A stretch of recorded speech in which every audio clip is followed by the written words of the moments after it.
Good morning, good afternoon, good evening.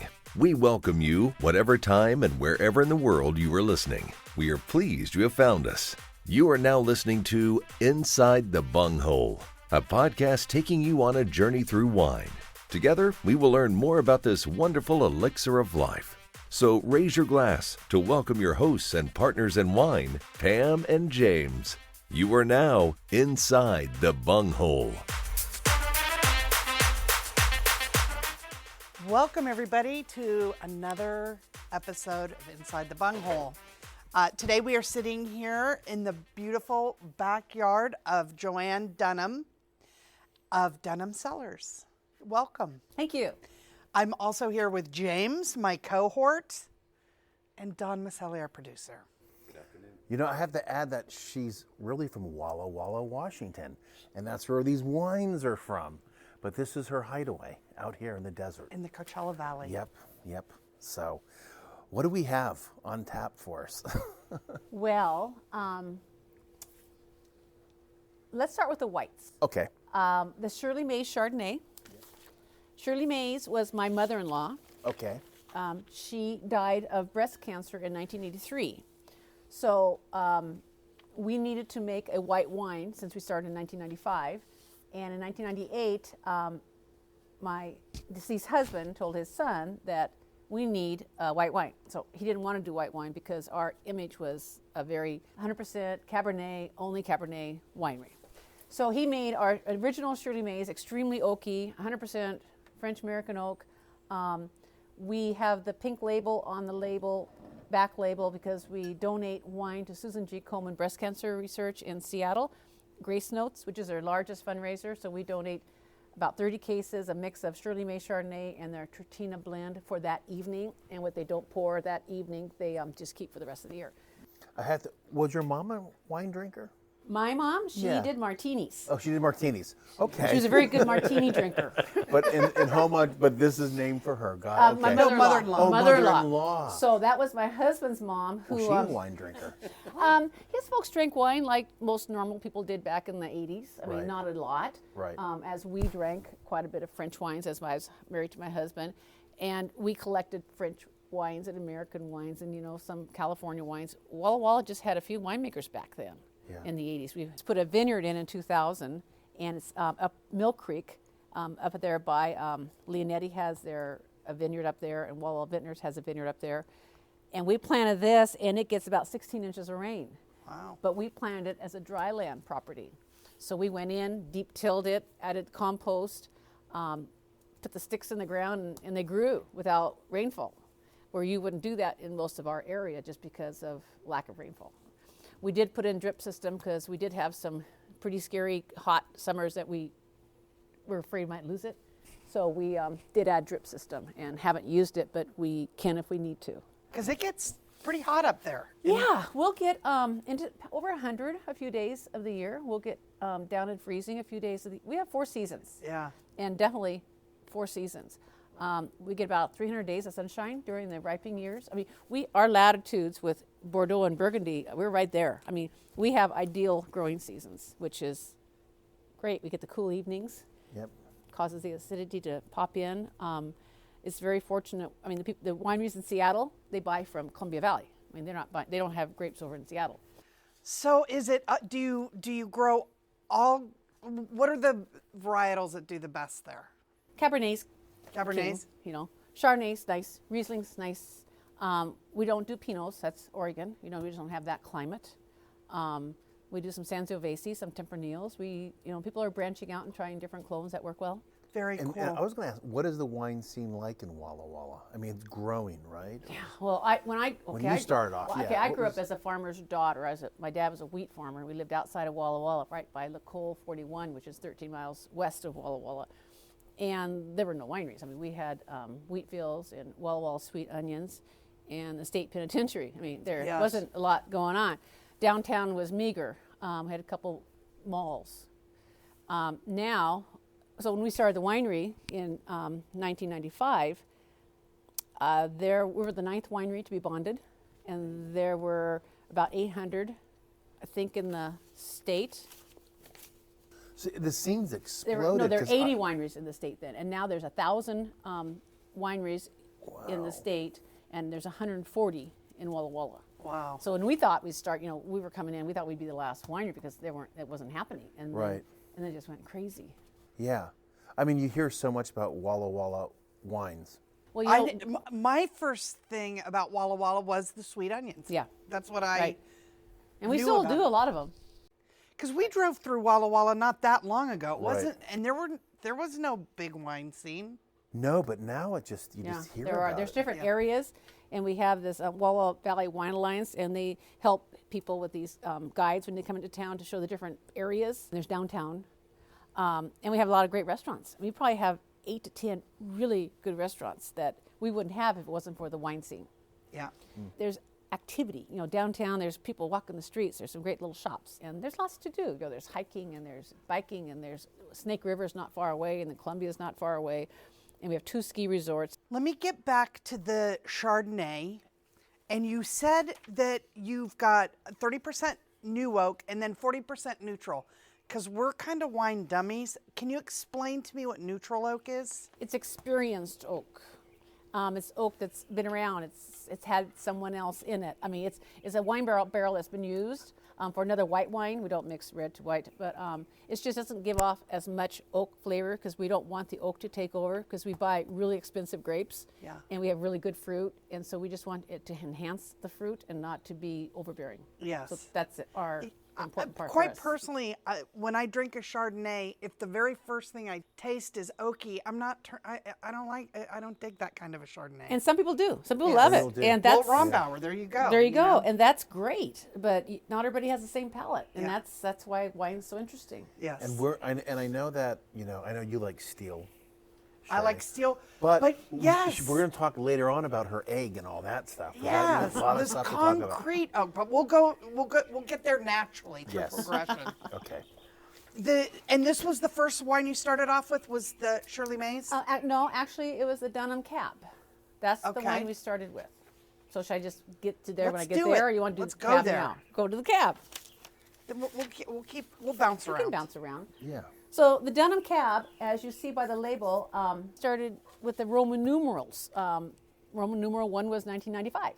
And so this 16 is our 22nd release. But people will say, God, I just love your Dunham 8. Well, Dunham 8, which one's that? Okay, 95. We don't go by that. But some people truly, they don't even know the year. They know what Roman numeral it was, which is kind of sweet. But our cab is very drinkable at release. I mean, we usually hold it in bottle for about a year.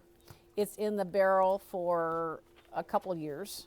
And by the time we release it, as all our wines, we're very drinkable. They're very approachable. We don't make these big tannin bombs. That's just not our style. It's very elegant. It has nice tannins, very elegant tannins. It comes from several vineyards. We have 2 estate vineyards. The one is Lewis Vineyard, which is in Prosser, that we've been buying since 1999. And our second estate vineyard is Kinney Hill, the one we just planted in 2000 up in the Blue Mountains.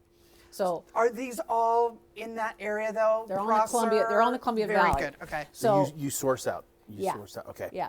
So we contract with Lewis Vineyard and we control it, and it's like 2 hours away. He has like 100 acres, and then we planted our own with a partner right in Walla Walla, and it's in the Blue Mountains, and it's like 60 acres. So those are our 2 estates. And then we buy and contract with probably 6 or 7 other vineyards just to have the diversity and to get the styles. Like we don't have any Malbec, so we have a Malbec place. And if we want to do a Tempranillo, like we did one year, we bought that from somewhere else. So we have other avenues to go there if we need to. And plus, if we get a freeze in Walla Walla, we have some more vineyards to go to. And that's why we built or planted in Kinney Hill, because it's at 1,400 feet elevation, so it's higher than the valley floor, and it usually avoids the frost. We haven't had a frost up there yet. How did this year? Is it snowed in right now? We have 14 inches. They just sent me a ruler, and it was covered to 14 inches. Yeah, that was kind of unexpected, but at least not real cold. I think 17 was our coldest, but having snow on the ground, that's a gift right there, because it's when you get really, really cold and don't have snow on the ground, that's when you can have some problems happening. Really? So the snow's kind of an insulation. Yeah, absolutely. It's farming, it's It's Mother farming. Nature, and My dad was a farmer, and I thought I'd never ever marry a farmer because the price is never right, the crop's never perfect, and here we go. Oh well. So yeah, it's our flagship wine. Very approachable, very drinkable, and it cellars very nicely. How long would you hold this bottle? Oh, I'd go 8, 10. I had my 60th birthday a couple years ago, and I was here in the valley, and I brought a 95 our first year, 96 and 97. I didn't have a 98, and the 95 was my favorite. I mean, she was old. I mean, she was sound. Her cork was sound.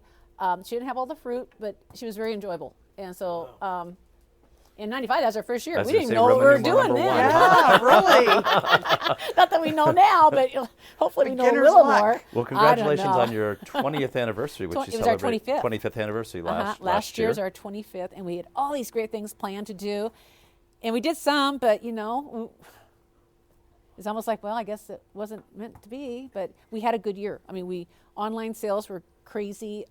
It taught us a few things. We now take reservations because we know we had to, and we'll continue taking reservations because it allows you to be more prepared for staff. Everybody else takes reservations, and why don't we? Yeah. I think a lot of wineries will continue taking reservations, which I helps. I find that although it was a horrific situation, the pandemic, there's a lot of good things that have I think so. evolved out of it. I think so. And like you're saying, with the reservations, it gives you more time to spend with your guests or the winemaker or whoever. Yep. Who is your winemaker?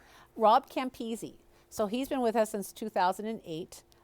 Eric was our first winemaker, my stepson, and then he got traveling more because we needed to be on the road more, and we didn't have a national salesperson. So Eric was really good with people, and Rob is our winemaker, and he's great. And he's been with us since 2008. So he knew Michael, he knew Eric, he knows us from almost. It's a family affair. It means a lot. You can hire somebody from California, and they say, okay, I'm going to come here and make some wine in Washington, but this guy knows where we were and what it looked like, and you don't buy that. Yeah. Right. So that makes it really special. So being a wine, an owner, and having your finger on the pulse of all that it takes, the chemistry, the different, The farming the aspect. farming aspect, the Distribution.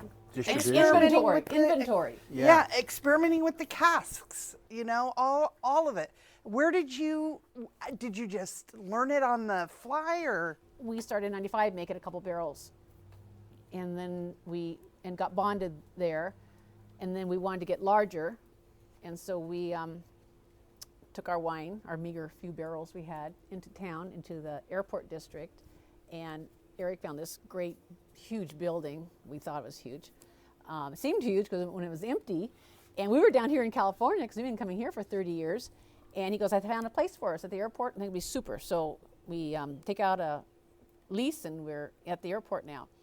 So it was one big space, and so we eventually, Eric was the winemaker, and Michael was the finance guy because we had a good banker because we weren't rich. And Banner Bank was our bank and still is, and they hung in there with us because they didn't have any wineries. They didn't know how They didn't have any wine in inventories there? work, and 3 years of inventory, and you don't That's a sell right pretty- away, and they stuck their neck out. That's a leap of faith. That's a leap of faith. Yes, for it was. sure. I mean, Yes, that's it just is. a leap of faith. For a bank, especially. Right. So, Right. and this is where coming from a small town and kind of knowing who you're doing business with helps. And all the capital it takes for a winery, people don't realize how romantic making wine is. Well, there's a lot of cost in it too. Right. And a lot of knowledge in different categories. of knowledge. Lots of knowledge. And you don't have it all. So Eric learned a lot at La Colle because I asked Marty, I said, does Eric have a palate? And he goes, actually, he has a really good palate. I'm not sure how organized he is, but but he can make wine. So, and then Michael was a finance guy because he was with Northwestern Mutual, so he knew how to maneuver what we needed to get. And then I was more the facility person, so I helped start the tasting room and develop the outside landscaping, and then we built some more buildings. And so I was the one that just kind of oversaw all that just because I kind of have an eye for things, so it kind of worked out well. So we all had our own little area, Yeah, which was your little perfect. niches. So we kind of left each other alone and kind of did our own thing. So we gradually grew larger, and then we needed some more capital because we were starting this Trattina, Tre Marie Trattina, and Tre Marie was going to be a whole different winery. with a different winemaker, different location.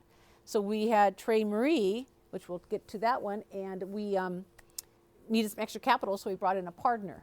And so the partners are my partners now, which is a good thing because I lost my Michael in 2013 of kidney cancer. And the following year, his son committed suicide. So having my partners was, because there's no way I could run a 23,000 case winery with, 20 employees, and I mean it takes a lot of heads. A lot of heads. It does. Absolutely. The son that passed, was that the one that started the winemaking? Yeah. Oh, wow. He was the one that got us into it because when he wanted to Wow. start the winery, Michael said, I'm tired of insurance. And so I was more the support system. I said, well, whatever you want to do. And so Eric was the one that initiated it all. Oh, man. And it was so tough because he had so many good friends. He became an artist, and he was a really good chef, and he was making great wine. And Well, I'm looking at all these bottles. What a Yeah. legacy. Yeah, You know what I mean? yeah, He's in every one. yeah. He's out there. We should probably take a quick little break and come right back. All righty. If you want to know more about Inside the Bunghole, join us on all our social media platforms. You can get a revisit and view all the latest posts, giveaways, and information on this podcast. Simply search Inside the Bunghole on Facebook, Twitter, or Instagram. Like, share, and subscribe. Leave a comment. We would love to hear from you. Or you can email us at insidethebunghole@gmail.com. Thanks for tuning in, and visit our website at insidethebunghole.buzzsprout.com, where you can always find our latest podcast and past episodes. Cheers!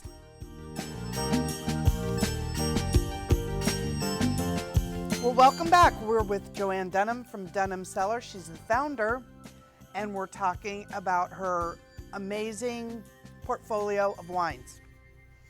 And we just finished up talking about her new partners that she's been so lucky to have supporting her. And while we were in break, we were talking about what her favorite wine is, and she came up with an absolutely wonderful answer. So let's go back to, what is your favorite wine? Well, it depends what I'm doing, or who I'm with, or where I'm at, or what I want to drink. Whites, probably the rosé. We started making rosé just about 3 years ago. We did it 15 years ago, and it didn't turn out very good, and so we just quit doing rosé. And then our national sales guy out on the road, he said, we need a rosé. It's like, we did rosé. It didn't work out well. He goes, we got to do rosé. So we do 100% Cab Franc rosé.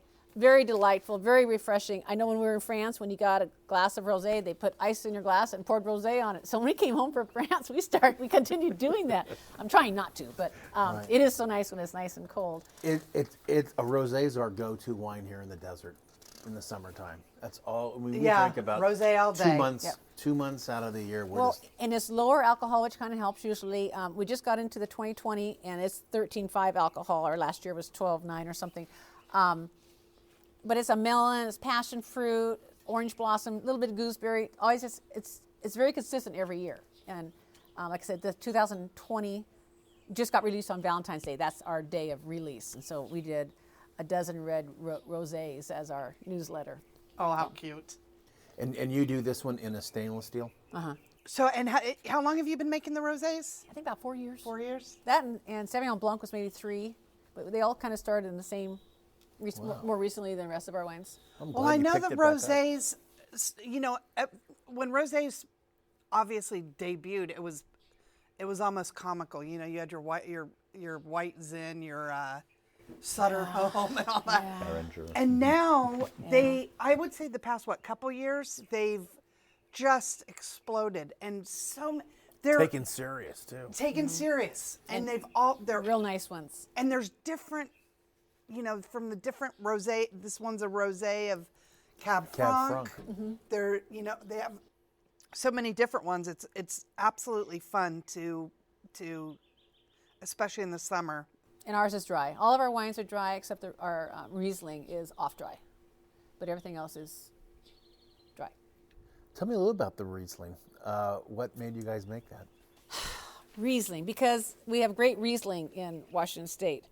And Lewis Vineyard, where our our forever vineyard since '99.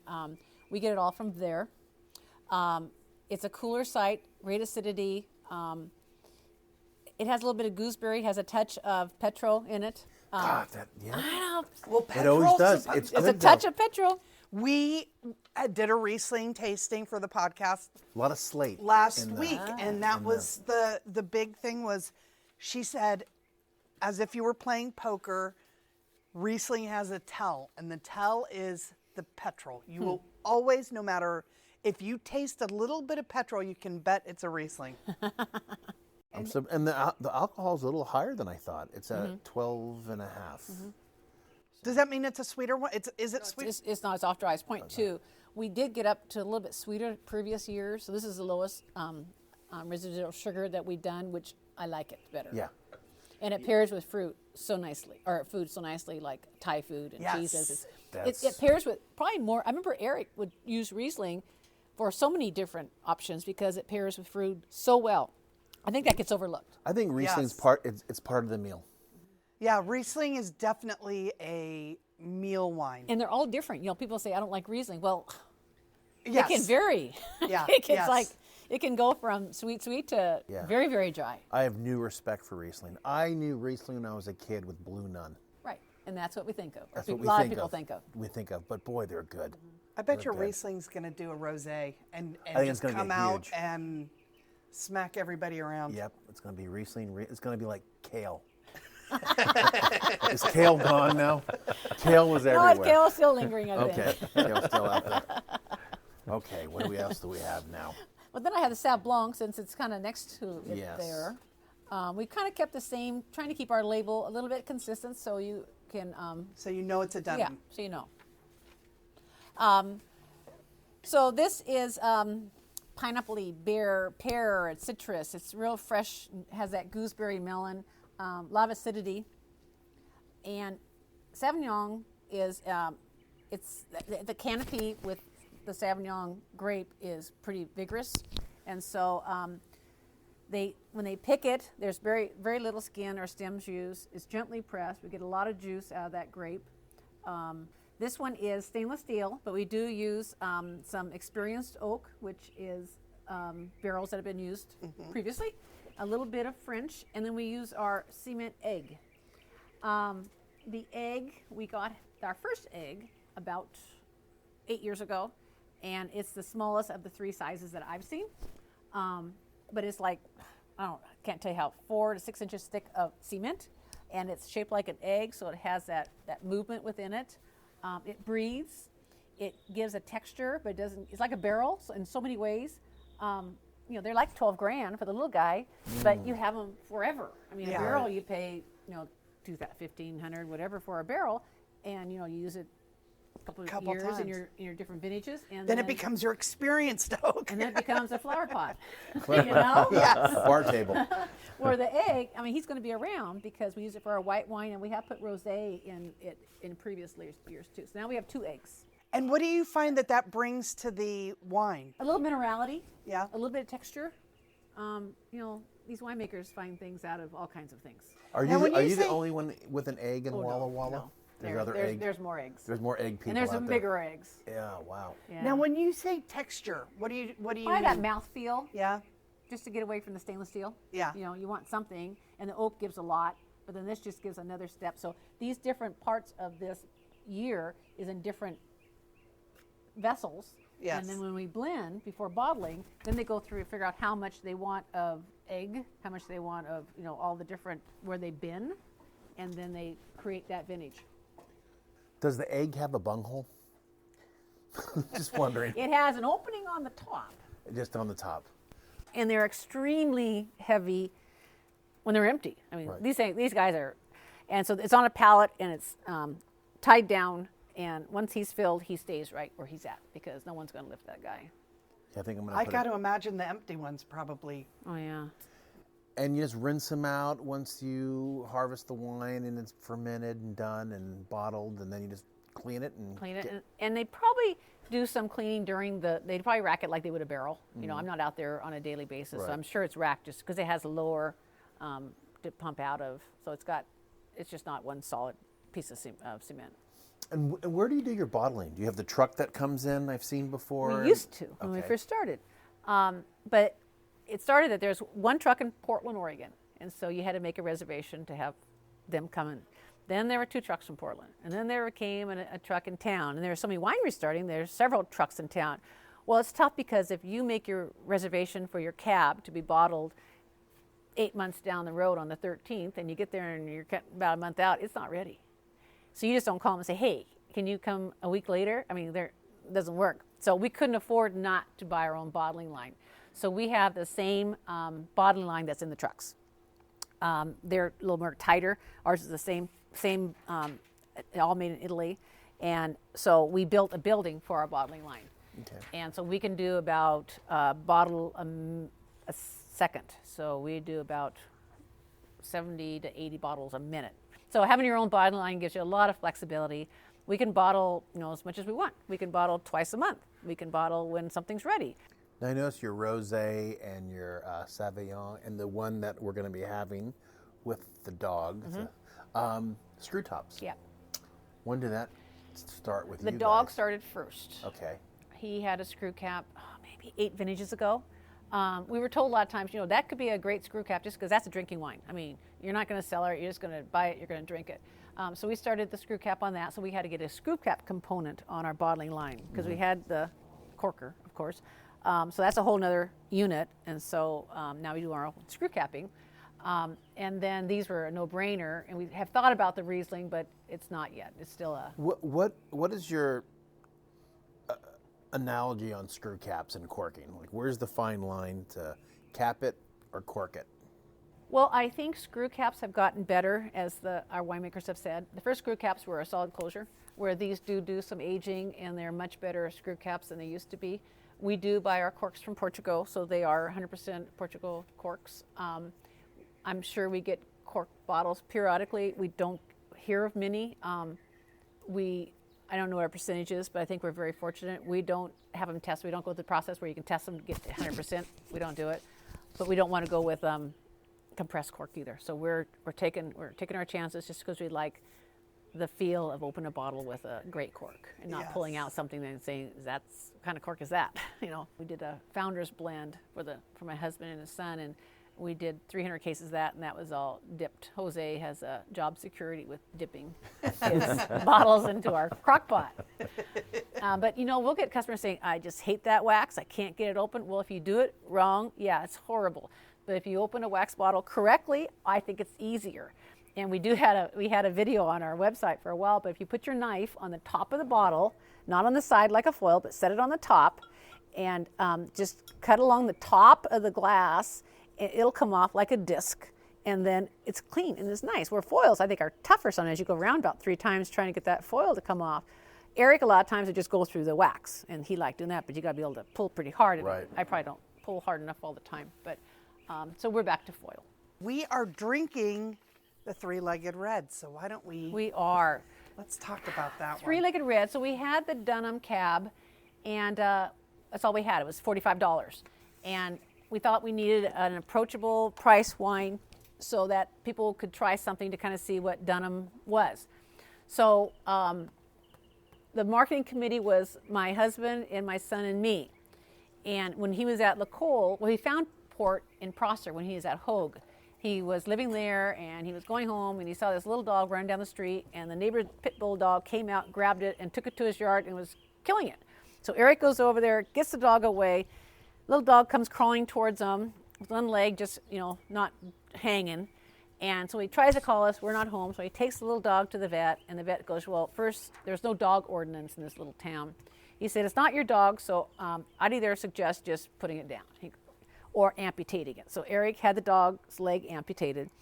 And then we took care of him for a few months because Eric was working in Prosser and he couldn't do it. And he was taking off the whole leg, and we'd have to put him on the kitchen counter twice a day and put peroxide on it. And you just fell in love with him because he was the sweetest little dog. Mm-hmm. So at La Colle, Port was the dog that greets you at the front door because everybody saw Port and everybody knew Port. So his name was Port because he had 2 legs on the port side. Not that we made port. Right. And he was a great beggar, We'd say, please don't feed him. So he would come up to your table and he'd sit on his haunches and just kind of take his little stump and just kind of move it towards you. And they'd feed him. They couldn't resist it because he was a sweetheart. And we still have people, not recently, but he's been gone for probably 10 years now. Do you still have that three-legged red dog? He's been gone a long time. One guy asked if I had the one-legged dog. I go, no, he's not one-legged. I think I'm cutting you off. But back in '98, you didn't see dogs on labels. I mean, you didn't see it. And that was actually a photograph of port that we had. And I tell you, people will say, oh, Dunham makes three-legged red or a three-legged dog or whatever people call it. And they go, I had no idea. So it's been a great, and the story's on the back of the bottle, and it's a sweet story. So it kind of got people to figure out Dunham and say, it's not so bad for $19. I wonder what the 45 tastes like. Yeah, so yeah, it was important to get us It's a good going. stepping stone to saying I like their wines. Is that the most affordable wine that you have in the portfolio? Yeah, that one is 19. It's delicious. It's all of our estate fruit. It's all of our estate fruit. Simple. And it's all of our barrels, but it's more of the experienced barrels. It doesn't get new oak, obviously, for $19, but it gets the fruit that we're buying. It doesn't get the fruit that the Dunham cab gets. It gets not that block. It gets another block, but it's a great wine. Is it a recipe though? I mean, is it or is it kind of like it's hey, different. this year we have more of this, so we're gonna throw that in there. It's usually Cab and Merlot is usually the combination. And every year is pretty darn close. Some years are actually a little better than other years. This is a really good year, I think. Delicious. And it's on oak for 10 months. I mean, it gets babied. It's nice. It's It's really, really really nice. nice. It's And one of you our can't- biggest sellers. You can't help but fall in love with the story and the puppy dog. This would be good with garlic bread. I'm just saying. I'm thinking lamb with rosemary. What would you pair this with, Joanne? I'd go out with you and have that same thing. Be nice. I'm having Italian on my side. It's very nice. It is. Thank you. What's your production on this per year? Oh, that and Trattina are our largest productions, and it varies. I'm saying probably 8,000 cases. 24 is our total amount. Probably 8 to 10 on those two. Oh, combined. So combined. No, 24 separately. is the Separately. whole is About 24,000 cases. Last year was a light year. It was quite light just because of the weather. But I think we did okay with fulfilling everything we wanted to do. But some was people that because there was the drought? No, there was some frost. There was some pollination. There was some rain during pollination. Just a bunch of little things that add up Yeah, to. we really don't have drought because we have drip system, except for our Kinney Hill. But everybody has drip up there, so we don't really have droughts. Well, If we need water, we can add it. Explain the label on three-legged red. It's cute. Well, port, that was a photograph that Eric actually had. Yep. And so when Eric, Mike, and I decided to make this wine, we worked on the label, and Port made the label. And then we have a really good graphic gal that we've had since day one. She worked at a printing company, and she's still with us. And she had the little footprints in the box, like and the box has the footprints. Yeah. And our next vintage, the 19, is going to have. We just freshened up the label first time, and it's not going to have the black band. It's just going to be all off-white and port center of it, and very similar, just a little bit cleaner. That's nice. Thank you. Was that done in egg? No, he probably doesn't get any egg time. No egg. No, this this is all Yeah. the experienced. Right. Experienced of. Okay. Yeah, the egg is mainly our rosé and our white wines. We haven't put red wines in there yet. You can, but we haven't. We probably need one more egg for red. I think 2's enough right now. And you were saying you had a Sangiovese. Yeah, since we're speaking about Italian, that would probably be better. Well, we did it one time. We have a really good, really neat wine club. And for our wine club members, we do 3 shipments a year. And the first shipment is a wine club only wine. And so that wine that's that end bottle that has our blue shield on it. So only wine club can buy this wine. Okay. We've done a Sangiovese one year. We did a Tempranillo one year. We did a Cab Franc one year. We did a Dunham Mountain Dunham, so it's called Dunham. And so we did a collaboration with them to combine their cab with our cab to make it Dunham. This year we're doing a release from our Kinney Hill, our new vineyard that we put in 2000. Our Kinney Hill, we have a cab and a Bordeaux from there.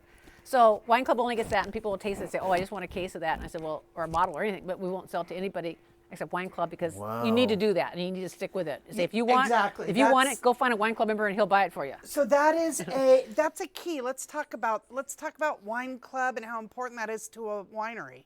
It's very important. We do 3 shipments a year. Our Lewis Vineyard, we do a Cab and a Syrah and a Merlot every year from that vineyard. Eric's artwork is on each of those, so it's the artist series, and this is our 2013, and each varietal has a different painting on it. It's 100% varietal and 100% Lewis. Those are $75 a bottle. So we include one of those with each of our shipments, and then so we do March, June, and October, and with the other 2 we do our release of our Syrah that year, and then a release of our Cab to go with that wine. And then we do have if you're a white wine drinker, you can add the Chardonnay to that. And plus, you can add other wines to it too if you want. Sure. You add these members-only wines is just to keep the membership up, yeah? And to make them feel special because they're a very important part. They're very important. They're part of the family. They truly are. And some of these, we started our first wine club in 2003. But we have a great following, and then during the real world, we have special events for Wine Club only. Like Spring Release is a big event in Walla Walla, so all the wineries are open. So that Friday night, we have Wine Club only, a free party for them.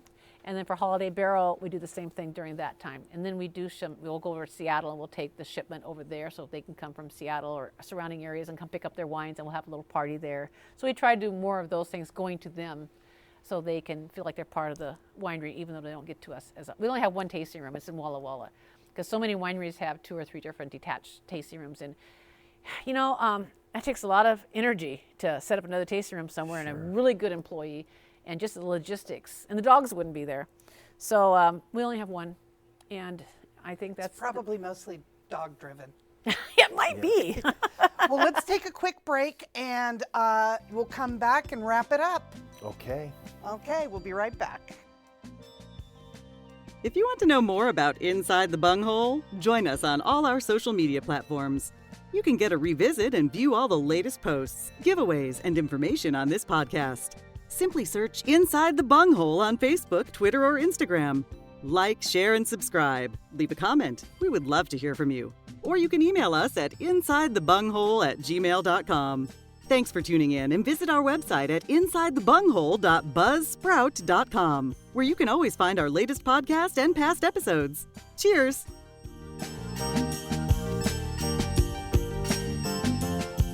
So we are here with Joanne Dunham. Welcome back, and we're talking about her beautiful array of wines. Great portfolio.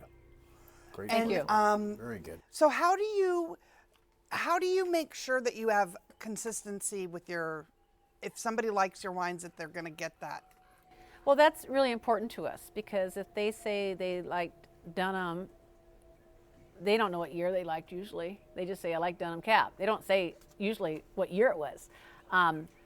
So our Dunham Cab comes from our probably about 5 or 6 different vineyards, and we have it in different barrels. Our Cab is from 5 different vineyards, but it's mainly French oak and some American and a little bit of neutral. So that can change every year just depending what kind of fruit we're getting in. So we can tweak how much we're pulling from those barrels to these barrels, and what we don't use from those barrels might go into our Syrah.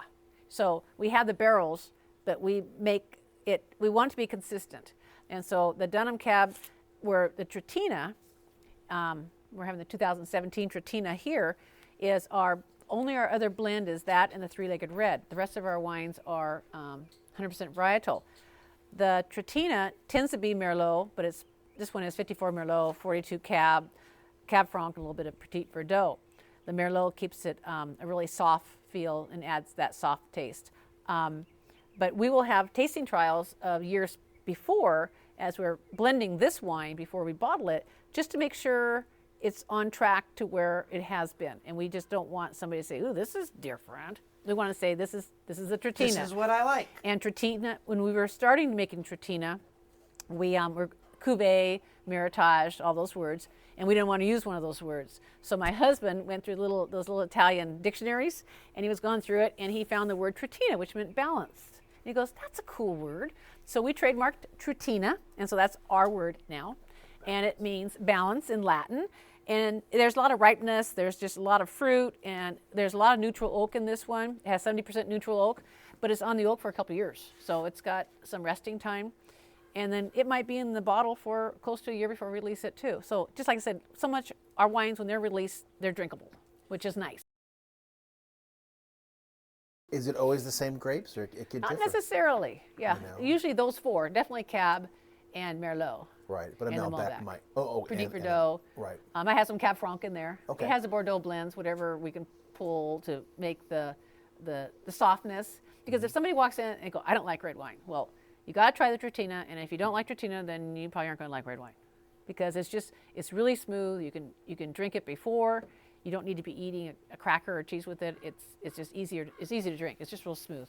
It's the party favorite. I mean, it's drinkable. It's priced right. So it's like a really good entry. Like if you have somebody who's just getting into wines and No brainer. Now this we've had The at your Syrah. tasting recently. Yes. At a great tasting It was a at big Boucher. hit. Yes, and that it was a very hit. Dennis, he was great, and that was the first weekend that you were open for outdoor seating, Yep. Yes, and he did a beautiful job Right. putting that together. but I think this was a crowd favorite. Our Syrah we pour it last on the tasting bar. It's just really figgy and jammy, and it has a lot of black fruit. It's just, and has soft tannins, which we try to do, keep it really balanced. This one's just from 2 different vineyards, and it's in the barrel for 18 months. But it has a little bit of New World and Old World kind of combined. There's a little bit of minerality, but there's a lot of fruit. I mean, it's not light looking whatsoever. There's a lot of color. It's dark. It's beautiful, and we pick it pretty ripe. So it's dry, of course, but there's a lot of fruit. I noticed on this one and also on the Trittina, you've got the cola characteristics. That's in a lot of our wines. It is in a lot of our wines, and a lot of that cherry. That's just is one of our traits. It's probably from the vineyards we buy from. You just don't add cherry. A whole squirt of grenadine. Yeah, in there. right. Yeah. So that's just probably one of our trademarks. When people taste Dunham, they say, it has its own little traits. Not a bad trait. Not a bad trait. Well, let's take a minute to wrap it up. And is there anything you would like us to know other than your dog really likes squeaky toys? She's the crowd pleaser right there. She's a doll. She's awesome. brought every single toy She over has. to Found the them all. table. She's found them all. She's brought them all out And here. you've heard most of them.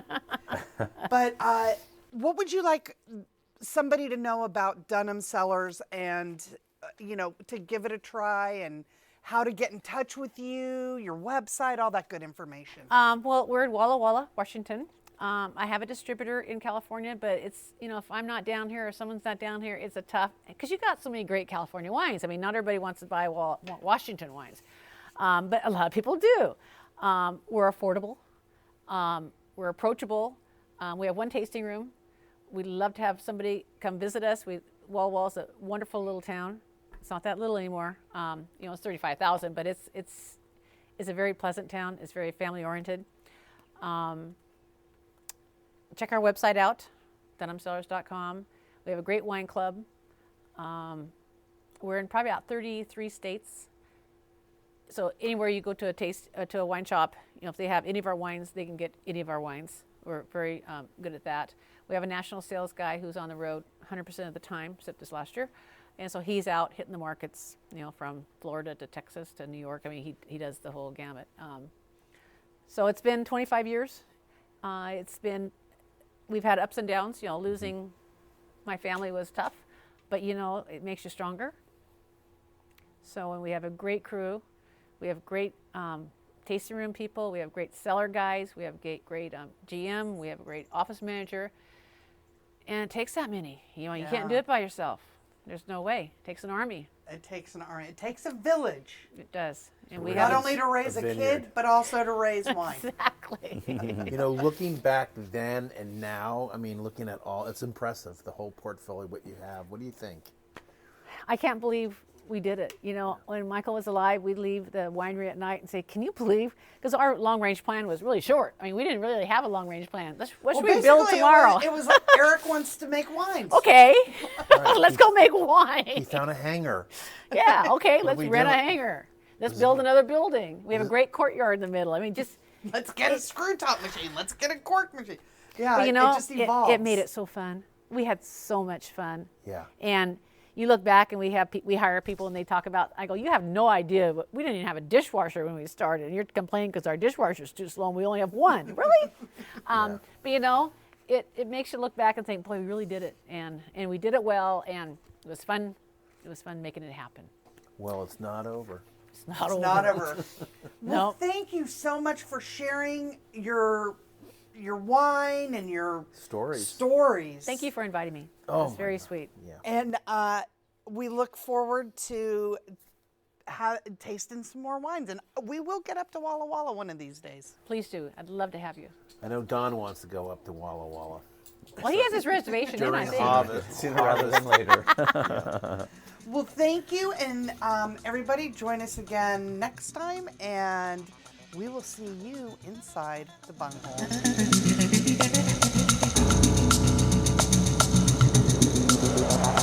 If you want to know more about Inside the Bunghole, join us on all our social media platforms. You can get a revisit and view all the latest posts, giveaways, and information on this podcast. Simply search Inside the Bunghole on Facebook, Twitter, or Instagram. Like, share, and subscribe. Leave a comment. We would love to hear from you. Or you can email us at insidethebunghole@gmail.com. Thanks for tuning in, and visit our website at insidethebunghole.buzzsprout.com, where you can always find our latest podcast and past episodes. Cheers!